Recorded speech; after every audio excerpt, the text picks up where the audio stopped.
because my biggest weaknesses are all upper body, running, anything aerobic. And that was the stuff, like the only stuff I could do for months. Yeah. Wasn't able to lift, wasn't able to do any like sort of kipping gymnastics, but was able to do like everything I was the very worst at. Sure. And then got into this season and like saw how much that foundation that I really never got to build, because I didn't have a coach the first like 5 years I did CrossFit. Yeah. I was just like building on a bad foundation, bad positions, bad habits, mentally and physically. Yeah. I got to fix that and then like watch that come together this year so far. Yeah. So good, because now obviously if Tia was in, you'd still be gunning to win. Yeah. But her not in really opens things up, eh? I'd prefer to think like I'm the one opening the door, not like somebody's absence. Okay. I think it's cool to get to compete against the best. Yeah. And like in 2021, that was a big shock for me, was how good people were and how few holes they had at the top of their game. Yeah. Completely different competing as a teenager. Like I went from winning running events as a teen to those being like some of my worst finishes as an individual, which I had no idea I lacked in that so much until like getting to the 2021 games. So like I needed the best there to be able to compete against and to learn from. But and like this year I just want to learn as much as I can, like win as much as I can, and semis was a good confidence for what I could do.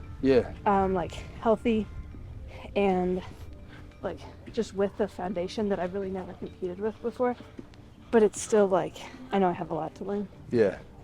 It's funny, like all the girls who are younger, the weaknesses are so predictable, because it takes you like my world, I won worlds at 27, and that's considered very young, because like strength wise it takes so long to build up.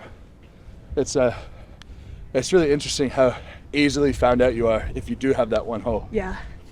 Do you think strength development wise, like is there usually an area you see athletes progress in slower? Like females upper body, like big time. Usually they can be fairly explosive young, but it's almost like most often what you'll see is a 19-year-old girl who's strong for her. She could do, say, a 95% split jerk, and she could do that for a set of like 3 or 4. But like if I hit 95 for one, it ain't coming back up. I'm cooked. So your muscular endurance is well ahead of your strength, and then it's a lot to do with neural control. So if I program for someone like you off season, it wouldn't be near as much about building muscle as you think. It would be a lot more about how the brain communicates to the body, because how the nervous system works is we have what's called motor units, and so we actually don't know, like adduct the arm, we don't know to bend the elbow, we just coordinate that through our brain to a certain group of muscles that we believe to do the movement. And so when you're inefficient, and we know muscular endurance will be higher than pure strength, it's often because that's not firing properly.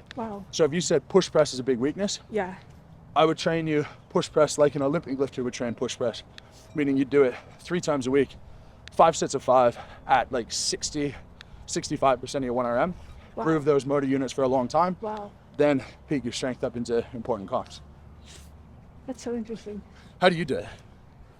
A lot, well, like strict pressing is probably my biggest weakness, like strict handstand push-ups, wall facing, any sort of deficit, like bench, dumbbell bench at semis I really struggle more with. It's like if I can kip, it can be a top finish for me, but as soon as it's strict, like I really just struggle. I don't ever feel like I am fast. Like I watch people like doing strict handstand push-ups just with so much speed, like so much power that it feels like they can maintain. And even fresh, I feel like I only have a few reps like that. And then they're just like slower. I don't know for sure that my reps are more taxing, but I feel like I'm grinding through them for longer. So I feel like I'm getting tired sooner, and just would hit a wall like a little earlier than my workout. Almost like you don't have the buffer. It's too close to your 1RM to be able to hammer out 20. Frequency is really, really important. So like I went running marathons at 225, Strongman at 315 now, and less than 10% of that would have been dedicated to building muscle at all. But when you lift heavy, powerful singles, you have a really strong systemic response to build muscle. So it sort of comes by proxy anyway. Yeah. And then, say I was max strict overhead press. I would do 3 days overhead pressing. One of those days would be big, powerful movement. It's like maybe a 80% one arm for a single, still really, really smooth. Yeah. Then I go strict press, like fast, 60% of my one arm, and just hammer them out and hold strong at the top. Wow. Then the third day, depending on the time of year, if it's close to an event where you need to be strong, could be singles strict press, could be like handstand push-ups, something like that. Yeah. Then that way, you think, if we accept that our primary goal is brain talking to the body, if you can increase frequency in the brain talking to the body more often, that's what you need to be focusing on. Because if you looked at, and this is I think where a lot of smaller CrossFitters sort of get it wrong. If you looked at, say, strong women at your body weight or powerlifters at your body weight, their body composition is much the same, and their strength is through the roof because they can coordinate it much better. Not because they have a bigger engine, they could just feel it much easier. That's really interesting. I usually do 2 days of like pretty specific strict handstand push-up work, and then 1 day of like a bamboo bar strict press or a tempo strict press. Yeah. So I am pressing 3 times a week. Okay. One of the days is usually with more of a focus on like deficit control, and then the other day lately has been focused more on like power, like dead stop, trying to push like explosive out of the bottom. And is everything you do less than say 8 reps? No. Okay. No. Usually it's between like 6 and 10, so probably about 50-50. So you would never really do singles, doubles, triples? In a workout, I would do that. Okay, but not right training. now, Okay. I'm not even doing a ton of strict handstand push-ups like under fatigue, just trying to build more strength there. Yeah. I would love to see where you would get if you took out like all of the neural elements that would create a lot of fatigue, but if you did like seated dumbbell triples, like seated dumbbell shoulder press triples, it's like heavy. Especially because now you're leading into the games. You've got a great, what are you, about 6 weeks out?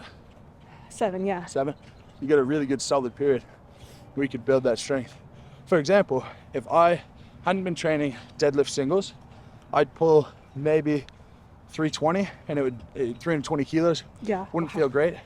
6 weeks later, after doing just singles week over week, I'd be at 400. Wow. No problem. Which obviously is muscle memory to an extent. Yeah. But it doesn't take long to build that pure strength when you're properly focused. Because what you're describing sounds a lot like your ceiling just isn't high enough, and your endurance is right at your ceiling. Yeah.